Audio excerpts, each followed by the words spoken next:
All right.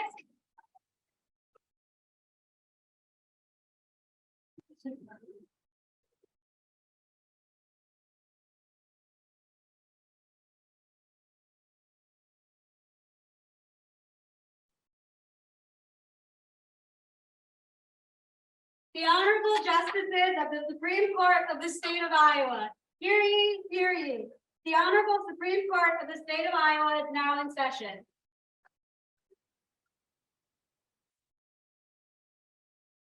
Thank you, everyone.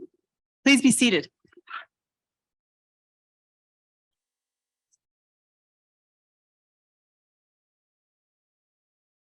Welcome to an oral argument by the Iowa Supreme Court. This is not our normal digs, but it is something we do on an annual basis. And we appreciate everyone's attention and their interest. We do, especially the sound guy. We don't typically have this many people watching. And sometimes when we have special audiences like students in high school, we might tell what high school we went to. I must admit and acknowledge we were at the University of Iowa College of Law. So before we get officially started, I'm just going to go up and down, have everybody state where they went to law school. We have good representation in the Midwest, and then I think we've hit each coast, the East Coast and the West Coast. I graduated from Creighton in Omaha. University of Iowa Law School in 1984. Yale, 1982. University of Iowa, 2001, go Hawks. University of Iowa, 1998. University of California, Berkeley, 2003. Drake University, 1998. I didn't mention my year, 91. All right, thank you. We have one case before us today set for oral argument, State of Iowa versus Jerry Burns. And it looks to me like counsel are ready to proceed. Thank you. It's my understanding that Mr. Curran will begin the argument on behalf of the appellant. You may begin.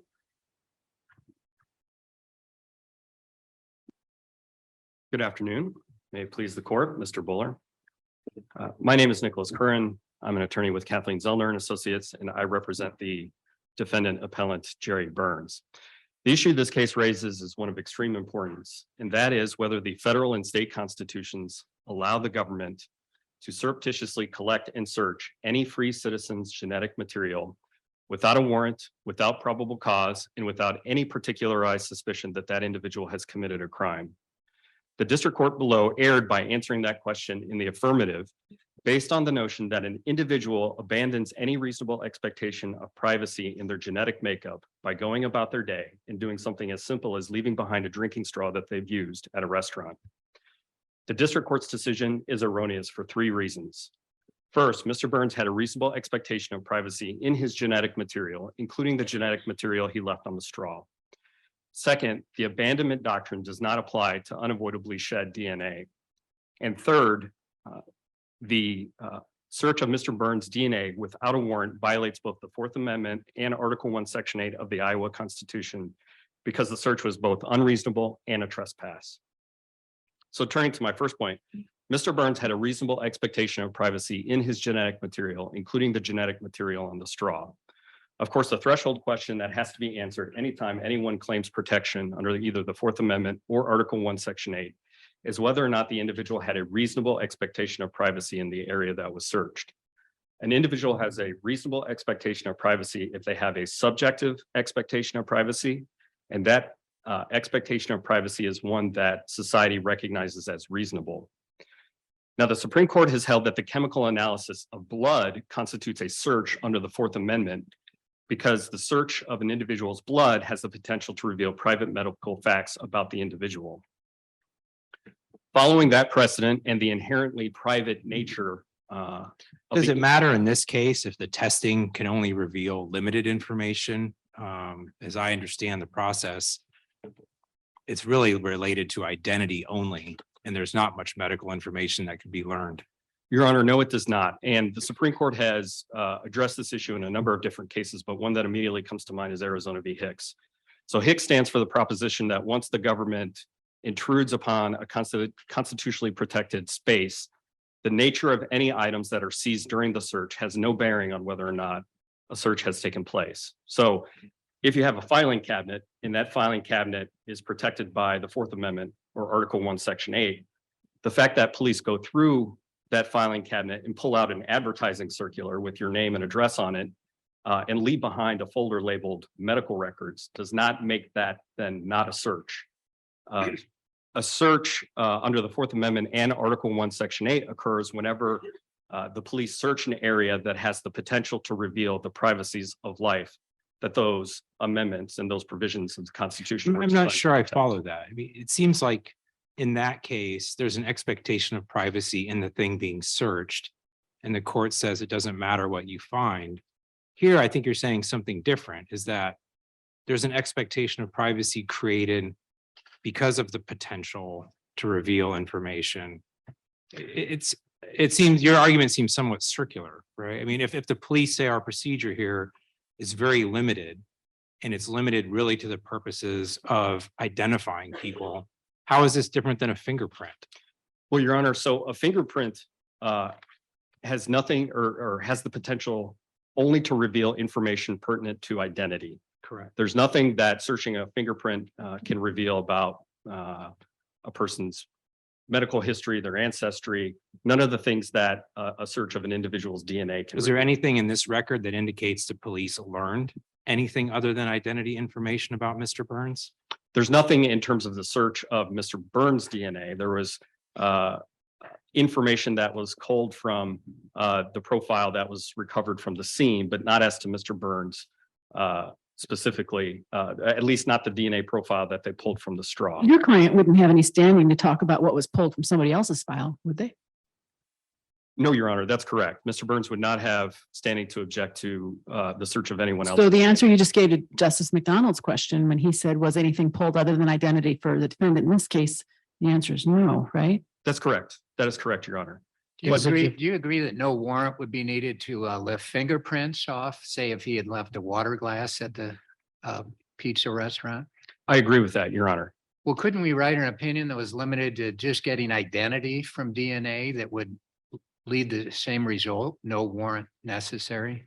Well, Your Honor, again, one of the reasons that we have a warrant requirement is because it necessarily describes and limits what it is the police can search. Without a warrant, they have the unfettered discretion to search whatever they want as it relates to that So what DNA. if this record goes beyond the DNA, the junk type of loci that they were using that only identified, that only provided identity information and did not provide medical information? So, Your Honor, again, the U.S. Supreme Court has established that it's not just what is actually recovered, but it is what the search has the potential to recover. That's why But that's chemical. what I'm asking you. So what does the test that they did, the type of DNA testing that they did, have the potential to recover other than his identity?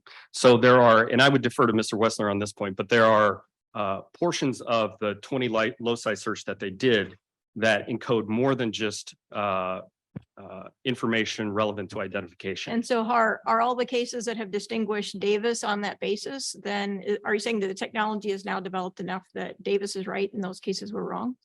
Your Honor, I think that certainly it's important that technology as it relates to the collection of DNA keeps advancing. It keeps becoming more and more sensitive.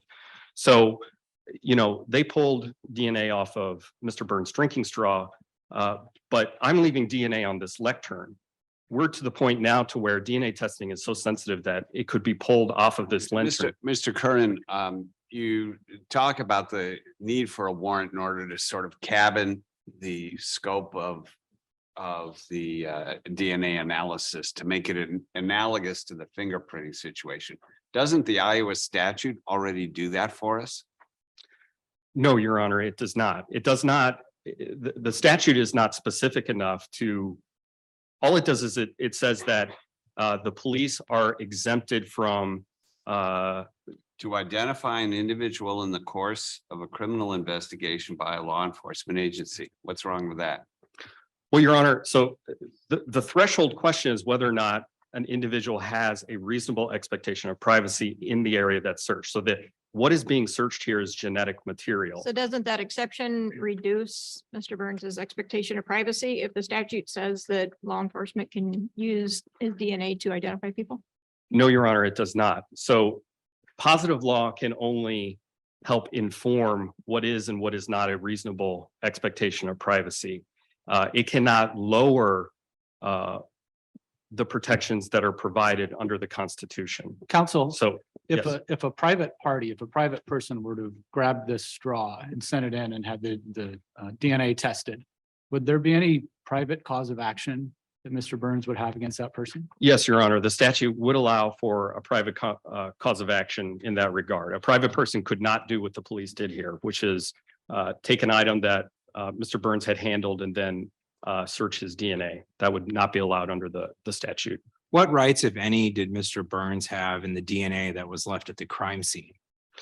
Your Honor, that is not an issue that's been briefed before this court because it's not something that he raised before the district court. However, we know from Mincy versus Arizona that there is no general crime scene or murder scene exception to the warrant requirement. So let's assume a different case where you have sexual abuse or rape and DNA from semen is collected by the hospital. Is it your position then that the police would not be able to analyze that and run it through a database to determine identity? Your Honor, they absolutely would be able to do that so long as they procured a warrant for that purpose, and a warrant would be easily obtained. I mean, the facts of the crime are going to provide the probable cause necessary for the police to submit that DNA, search that DNA and obtain a profile from it. I'll see if I can get you to agree with me that this kind of boils down to the identity aspect. That seems to be what the state is arguing, that this is just being used to identify a person, to try and find the identity of someone. Think of carpet fibers. When those are found, for example, those samples are sent across the country to different labs that are expert in trying to narrow down what year was that lovely red shag carpet made, whatever it may be. And finally, they might find out an area, a local store that sold it, come to find out, and they narrow it down. It's not much different than what we did here. If it were to be isolated on the identity purpose anyway, doesn't that change your argument? No, Your Honor, it does not, because there's nothing inherently private or potentially inherently private about a search of carpet fibers. And there's no statute, of course, that would provide for a right to privacy in carpet fibers. And so that's what it makes it distinct from a search of DNA. So I do see that I had relinquished 10 minutes of my time to the ACLU. And so I would like to, unless the court has any additional questions for me, I would like to turn it over to Thank you. Mr. Wessler. Do I understand? Go ahead. Yes, Yes, go on, please. you bet. I want to ask a technical question about your Iowa Constitution claims. It does not appear that they were preserved below. It appears below there was just a general argument that the Iowa Constitution provides more protection than the federal Constitution, as opposed to the very specific arguments that you make about the statute and its interplay with the Iowa Constitution on appeal. I'd just like you to respond to that, please. Your Honor, I wouldn't disagree with that characterization of the motion. The motion invoked Article 1, Section 8 in trial counsel's memorandum in support of the motion to suppress. He referenced this court's commitment to independently analyzing constitutional claims under the Fourth Amendment and Article 1, Section 8.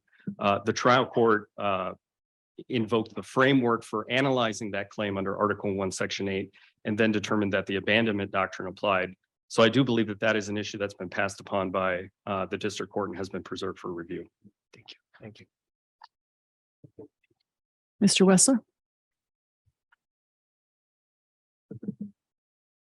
Thank you, Madam Chief Justice. Good afternoon, Your Honors. May it please the court. Nathan Fried Wessler on behalf of Amici, ACLU of Iowa, ACLU, and Electronic Frontier Foundation.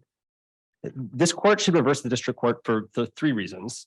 And I want to just hit them quickly and then respond to a couple of the court's questions and then can elaborate more fully. So 1, involuntarily shed DNA is not intentionally abandoned within the meaning of the abandonment doctrine. 2, positive law supports that result, though positive law isn't necessary to it because ground 1, I think, is enough to decide this case.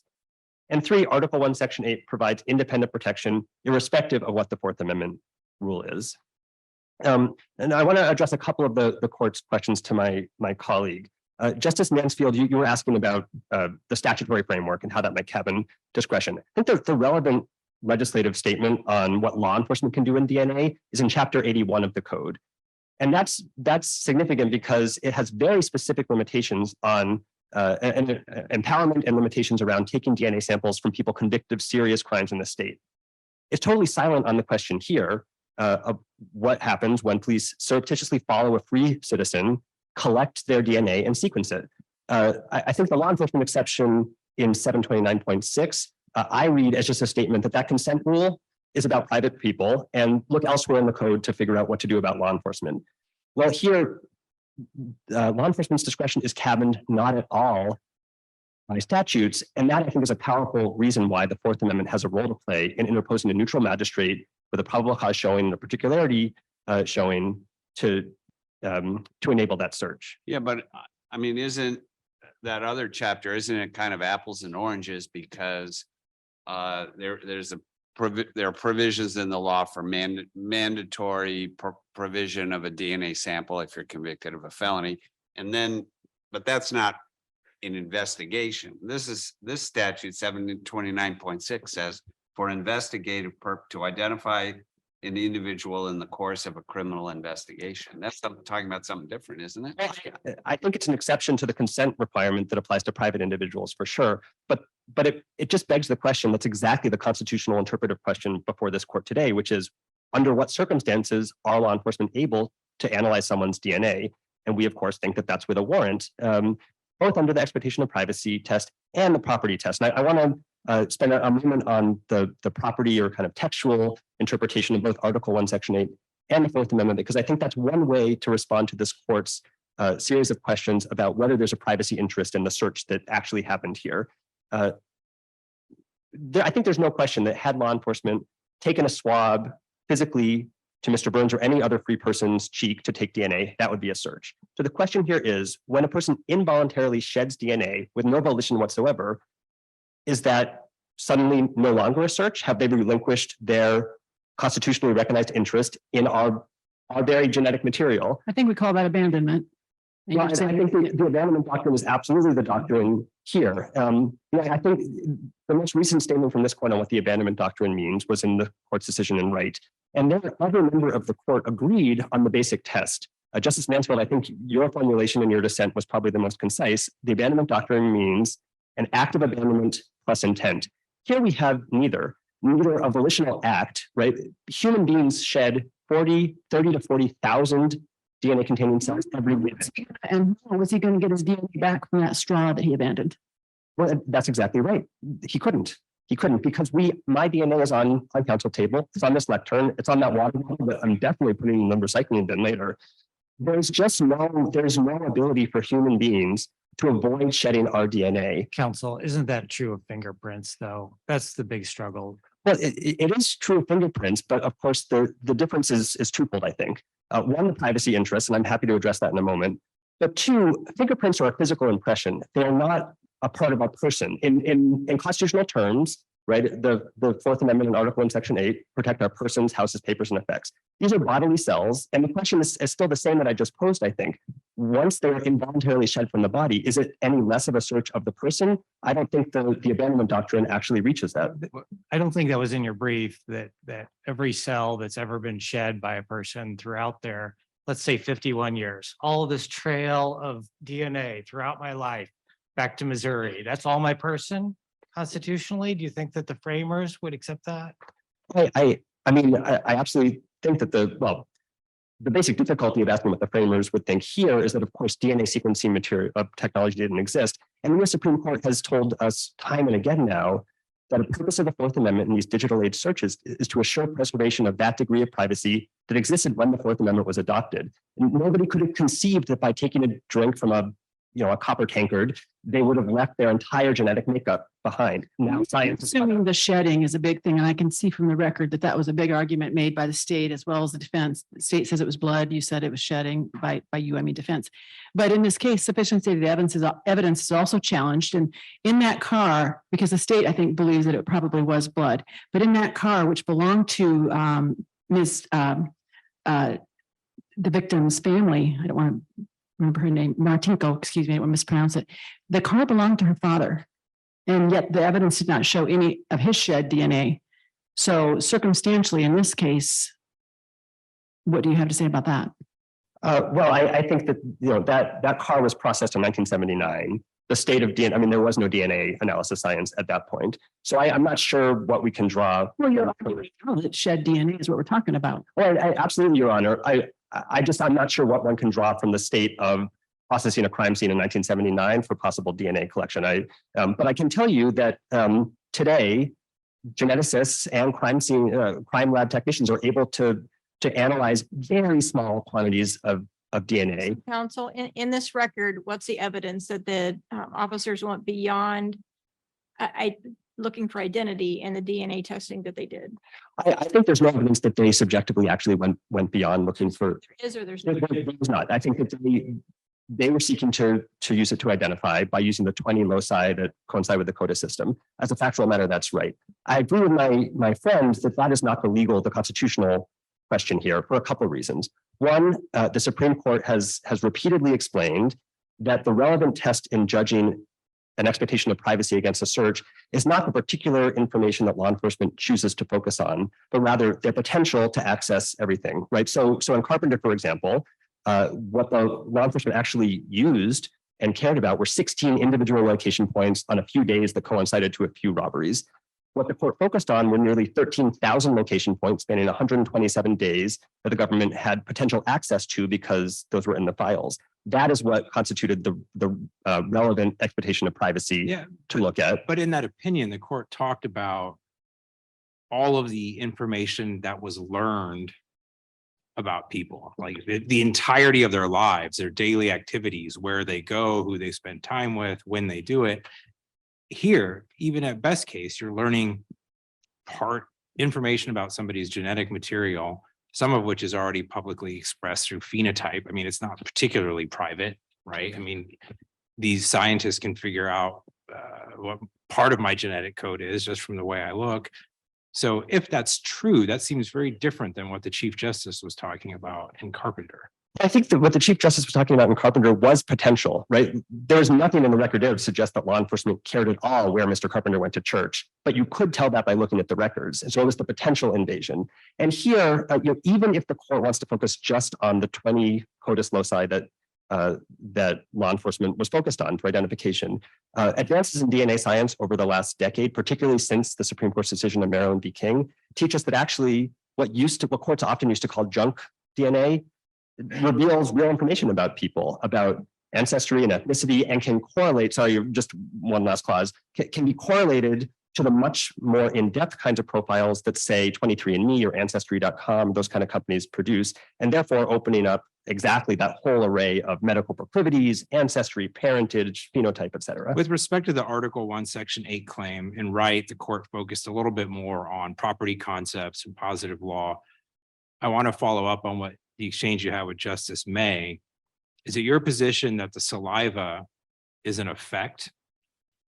I think within that the meaning of our Constitution? I think the most straightforward way to view it is as a part of the person, if you're trying to tie it to one of the 4 constitutional terms in Article 1, Section 8. I think it could be seen as an effect. Now, I want to be clear, our argument has nothing to do with seizing the physical straw and securing it, right? That's clearly an effect. That I think was fairly abandoned. The question is the DNA within that saliva. I think it could be viewed as an effect. I view it as part of the person. And I think the relevant question in both cases is, what does positive law say? Here, positive law talks about DNA and genetic information, not about saliva per se, right? So it's really about the analysis at the lab.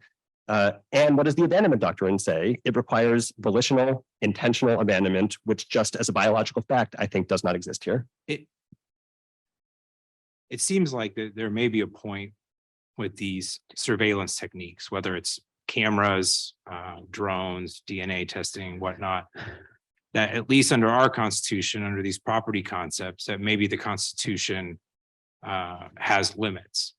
And it seems like part of your argument is that the court necessarily has to resolve this question. And maybe this is a legislative issue, that if people are concerned about the misuse of DNA evidence in criminal cases, that's a legislative question and maybe not a judicial or a constitutional one, at least. Madam Chief Justice, I see I'm beyond time. May I answer? Yes, go ahead. Thank you.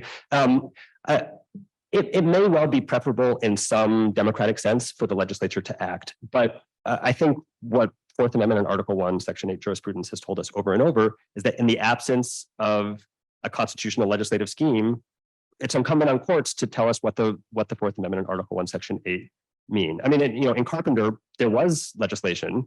That legislation purported to allow law enforcement access to people's cell phone location history without a warrant. And the court said that's not sufficient. This was a search, and Congress got it wrong 2 decades ago. Here's what the rule is. Would it be better for the legislature to address this? Yes, I think that would be great. But the question is here, well into the DNA analysis age, the legislature has left this as a totally to the discretion of law enforcement, whose DNA to seize and search and what to do with it, whether to test the 20 CODIS loci, whether to sequence the whole genome and learn all the facts about a person. The benefit of a warrant, I think it is clearly a search, and the benefit of a warrant is to cabin that search. And for example, to say in a case like this, there was probable cause, potentially, and the government can test for identification, but cannot test for proclivity for Alzheimer's or for parentage. That's exactly the kind of cabining of discretion that the warrant requirement has always been intended to provide. Thank you, Your Honors. Thank you. Mr. Buller.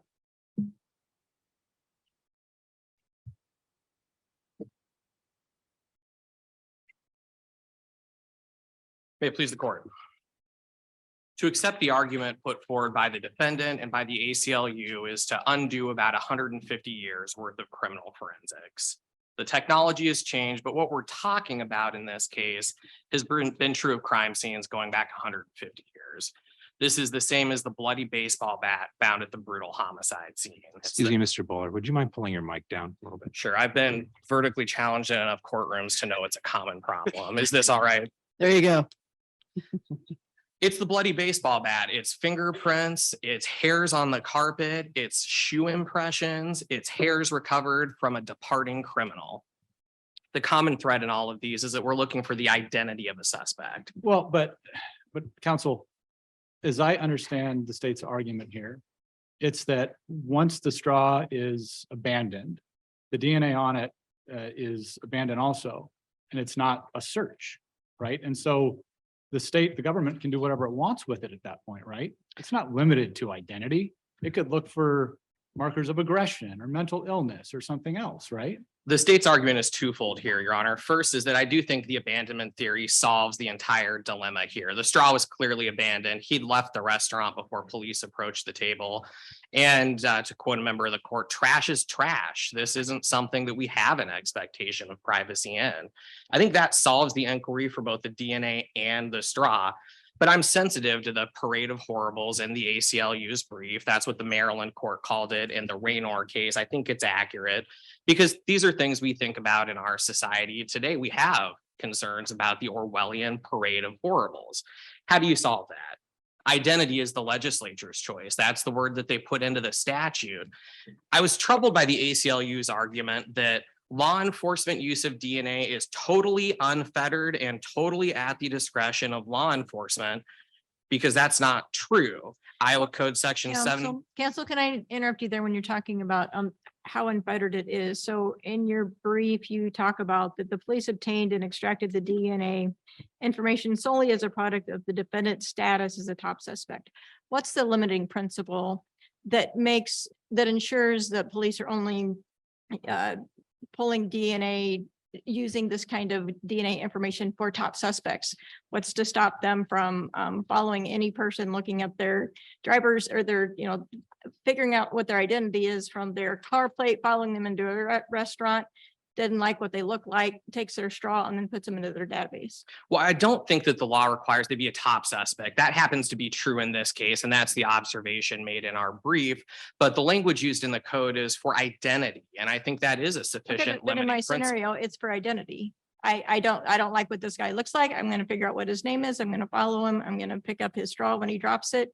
And then I'm going to put him on my database because he looks like the kind of guy that I think might have done something. I'm trying to find out his identity. For one thing, that would not be a lawful use of the database unless it was part of a criminal investigation. And so where's the limiting principle that means it's not what makes it not be a lawful use of the database? 729 is all premised on criminal investigation in That's criminal 729.6. investigation. I mean, I have a cold case and I'm trying to figure out who it is and I don't like what this guy looks like, but I have no other basis for it. Where is that between the information that the police had about Mr. Burns here and just some random person on the street? Certainly requires more than a hunch. I would agree with that if we accept that the abandonment theory is not in play. And I do want to reiterate my response to Justice McDermott, which is that is the state's first argument here. The straw was left behind. It was abandoned. It is trash, and there is no constitutional protection for a straw left at a pizza ranch.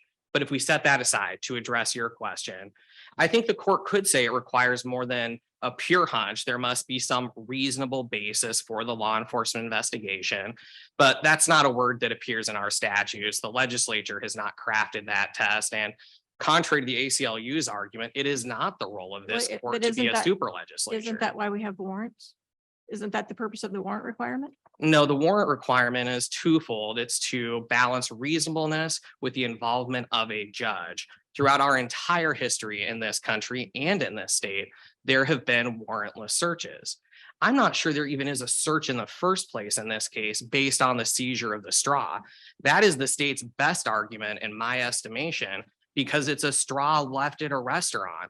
I ate at Quentin's on my way into town today. I walked out without the straw, the napkin that I'd wiped my face with. I wasn't planning to go back and get it. I'm not going to claim it's my property. I certainly don't think it's part of my person, and it's not an effect. It's not covered by the Constitution. Counsel, when the police retrieved that straw, at that point in their investigation, could they have gotten a warrant to test the DNA? I'm of course hesitant to Monday morning quarterback anyone, but I do think there was probable cause at that point. I think it's reasonable to have anticipated a warrant was not necessary because there was no support in the case law to think it was. And this is good police work. It's almost textbook good police work. You know the limitations of your case, you're trying to tie this up. And the police were sensitive to the fact that there was a point where they would need to get a warrant. And that's when they invaded the person of Mr. Burns. All right, And but Mr. Buller, I mean, how do you deal with Carpenter? I mean, it strikes me you have analogous situations in some respects. You have people involuntarily leaving behind kind of a record of where they are and where they've been. Carpenter's different for a number of reasons. There's, of course, the Stored Communications Act floating in the background. There's some discussion about the third party doctrine. But if I were the court looking to draw a distinction, that's not where I would go. I would land on identity. If the historical cell records were limited to the identity of the user, I don't think Carpenter comes out the same way. It's a much more limited intrusion. In Carpenter, the court talks about invading the privacies of life. You know, it's essentially stalking someone, following them 24/7, 365. Identity is not that. Identity is fingerprints, it's hair, it's fibers recovered from the scene. It's criminal forensics the way we've always used it. It's not this massive invasion of privacy that the ACLU suggests. But that's a somewhat different argument than abandonment. It seems like the abandonment argument really comes into a lot of difficulty because of Carpenter. And the chief writes about this is essentially, what does he say? It's an intimate part of life. You can't avoid it. Wherever you go, you need your cell phone. That seems very similar to shed DNA. And now maybe there is a distinction on identity and the expectation of privacy, but that abandonment argument seems tough in light of Carpenter, at least for Fourth Amendment purposes. Do you disagree with that? At the core of your question, I think there are the two streams of Fourth Amendment jurisprudence. There's property rights and there's the expectation of privacy. Sometimes the streams cross and sometimes they do not. What we see in a case like Wright is the court struggling to find which route to go down and which is the best fit.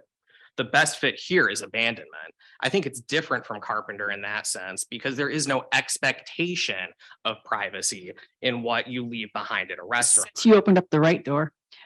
Do we have to overrule right for you to be successful in your argument?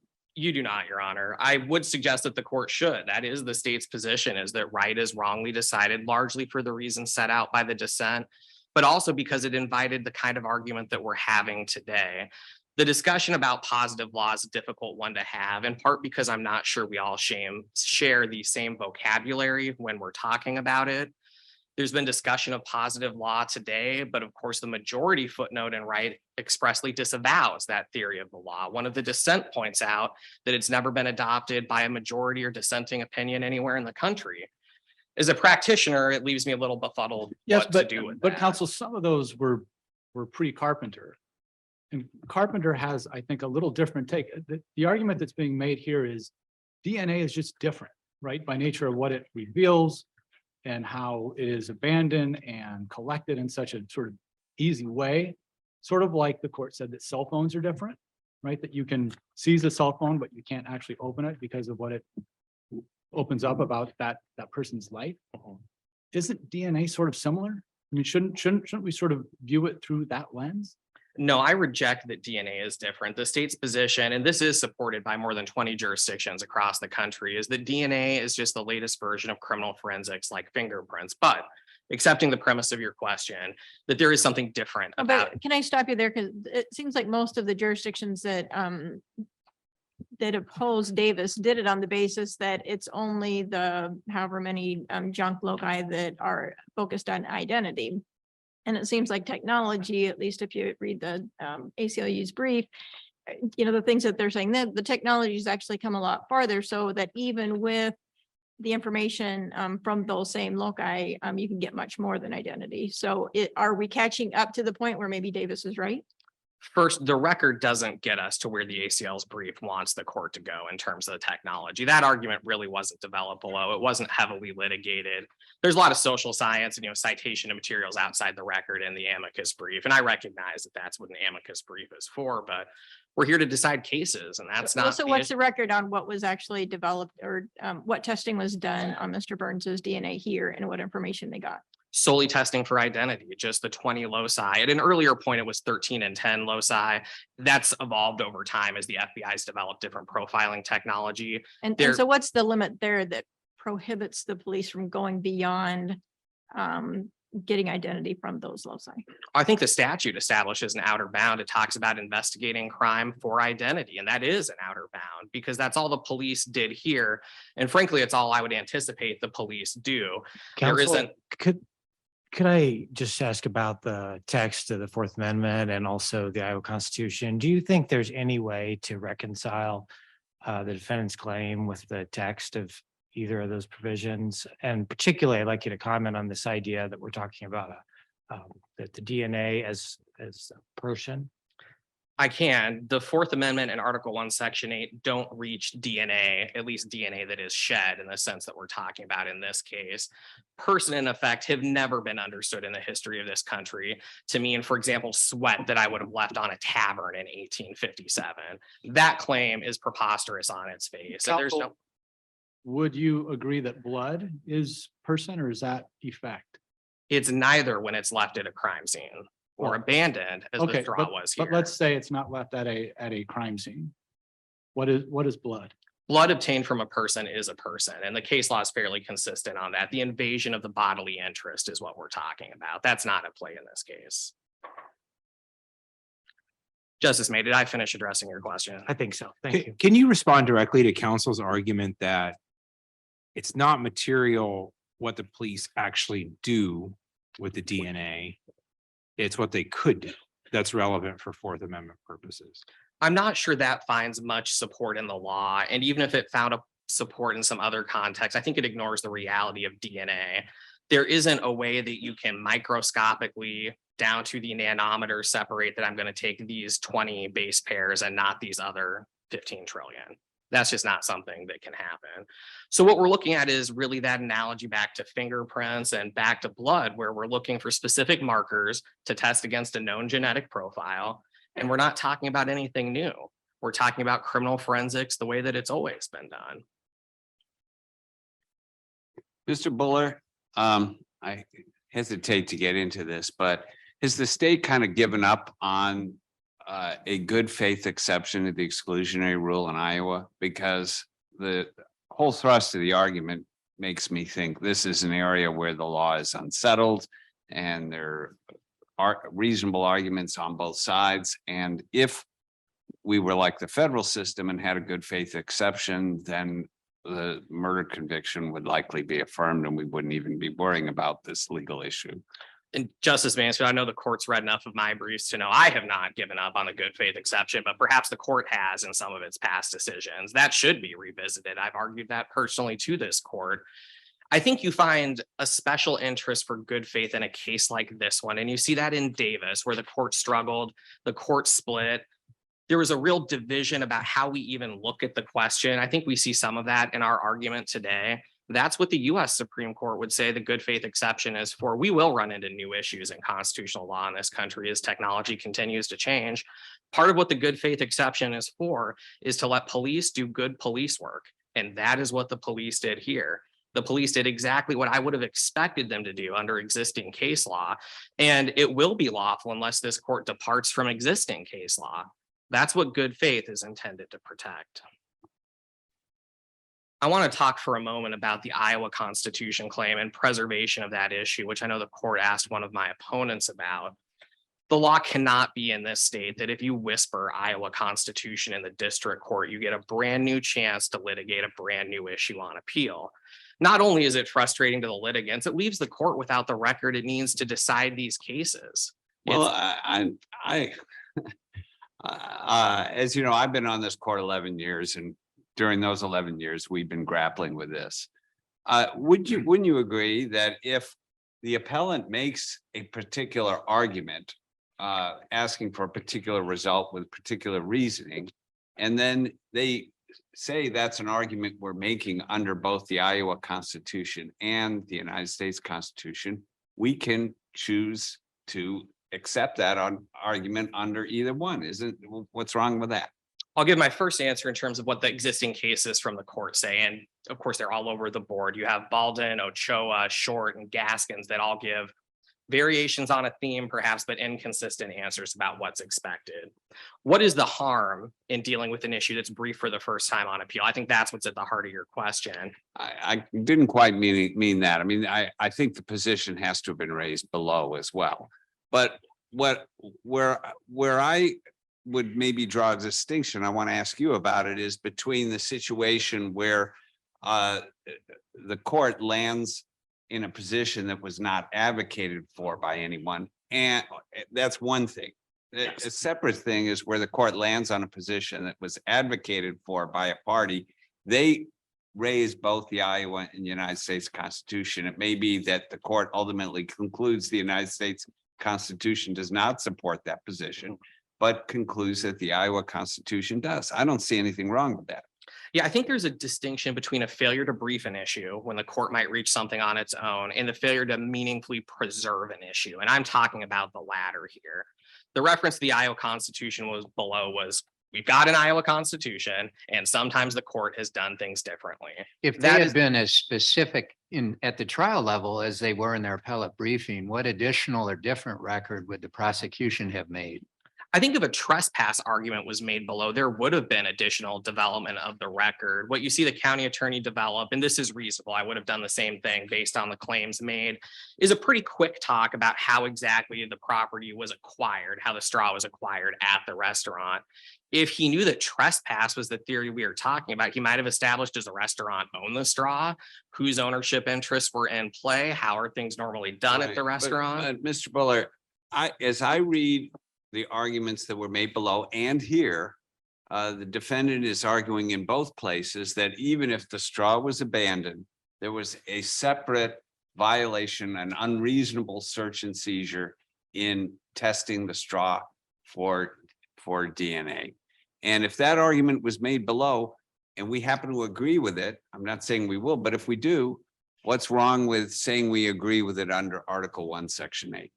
With a real narrow reading of what's being argued as your question just did, I think you're probably right, Your Honor, I do. But my concern is that what we see time and time again is this vague reference to the Iowa Constitution and then a dramatically different claim. The two-part test that you reference, I think, is interesting in this case, because I wholesale reject that there are two different Fourth Amendment events here. The state's argument consistently has been that the straw is abandoned.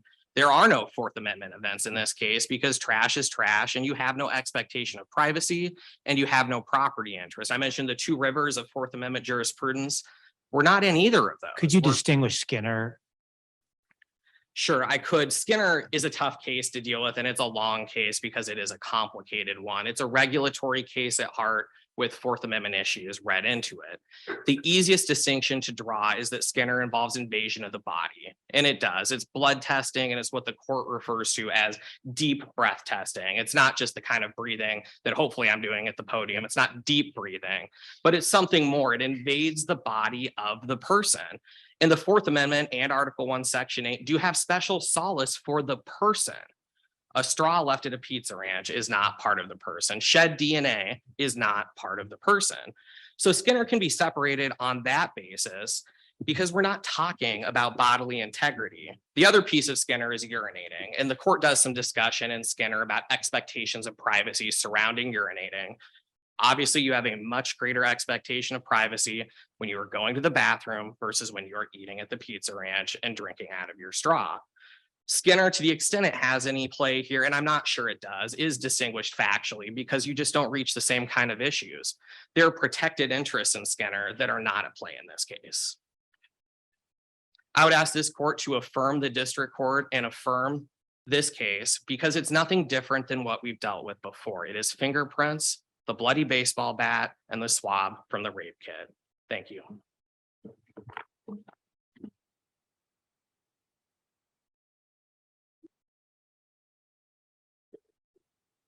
There are a few assertions that the state made regarding the record that I do feel the need to clarify here at the outset. First of all, the notion that police had probable cause or something approaching probable cause to apply for a warrant to search Mr. Burns' DNA prior to its collection of the straw, that's flat out incorrect. They had nothing tying him to the victim, the scene. What they had was information from Parabon Nanolabs, which the state indicated in its briefing was only intended to generate potential leads and not to provide probable cause for a search warrant. The state specifically said in its argument resisting the motion to suppress, as set forth below, the collection and use of the drinking straw provided the necessary probable cause for the search warrant to collect Jerry Burns' DNA. That's on page 18 of our appendix. Counsel. So- He's going to defer to the old guy. If we accept your position, reverse and hold a warrant was required, aren't we going to shut down an important law enforcement tool to solve cold cases and also exonerate some innocent people? Do you get the DNA to connect to the crime scene?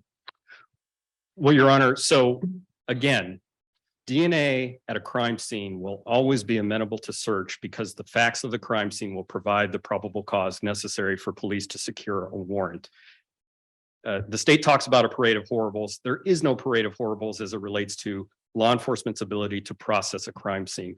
There will always be probable cause for them to conduct a forensic. They never would have connected Jerry Burns to the crime scene DNA though, without getting the DNA from the straw, right? Your Honor, that's correct, but the price of our individual liberty is that in some situations, it's going to restrict what it is police can do. I'm trying to imagine, how does one ever abandon DNA? Well, Your Honor, so, and I do want to talk about that for a moment. So the concept of abandonment as it applies to DNA doesn't make any sense whatsoever. Before you So- go deep into it, can you answer, is it possible to abandon DNA? Absolutely, Your Honor. So And you're abandonment- thinking a straw at Oh, a pizza ranch walking out doesn't I count? apologize. I apologize. I misinterpreted your question in my mind. The answer to your question is no. So So our DNA is forever protected? yes, Your Honor. And if we look at 729.6, that's exactly what the statute provides. Not only does it provide an expectation of privacy in our genetic makeup, but in our unavoidably shed DNA, because it prohibits somebody from taking your shed DNA, unavoidably shed DNA and submitting it for DNA analysis. But that's not true for law enforcement, and right?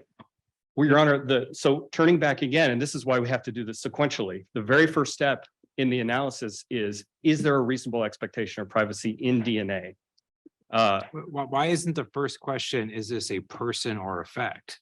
I mean, we're dealing with constitutional text, and I understand, let's talk about Article 1, Section 8, and right, we indicate that should be the analysis, right? The threshold should be, is this a person? Is this a fact? Is it paper?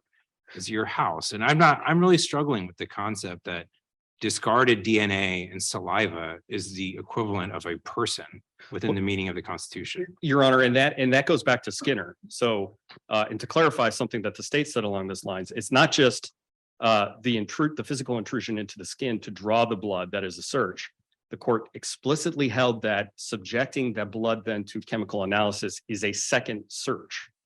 So just like searching blood is a search under the Fourth Amendment, so is searching. But that's a different framework in the federal system. The federal system defines a search as a violation of expectation of privacy. In Wright, we said that's really not the way that we approach the state constitutional question. There's no doubt this was a search. I mean, Correct. no doubt. Under Wright, the question is it a person or an effect? And what's the case law that would indicate DNA as a person? Your Honor, I think as it relates to blood, that is a question that's been answered in the affirmative. So if you're looking at, there are similarities between blood and DNA. Blood has the potential, an analysis of blood has the potential to reveal. Are you talking about blood that's not been pierced through a vein, but just blood found somewhere? Either, Your Honor. So both blood and DNA, if you subject it to analysis, has the potential to reveal private information about whoever's blood or DNA it is. DNA, much more so than blood, has the potential to reveal a vast array of information that a search of blood could not. And I see I'm out of time, Your Honor. I have one question. Sure. Why doesn't the good faith exception apply here? Why shouldn't it? Well, Your Honor, that argument was not made by the state below, and it's not been something that's been argued by the state in its brief before this court. And this court has held that at least under Article 1, Section 8, there is no good faith exception to the warrant requirement. Anyone else? Okay, Thank thank you, you. Your Honor. Case of State versus Burns is hereby submitted. Thank you. The court is adjourned. Hearing. The Honorable Supreme Court of the State of Iowa is now adjourned.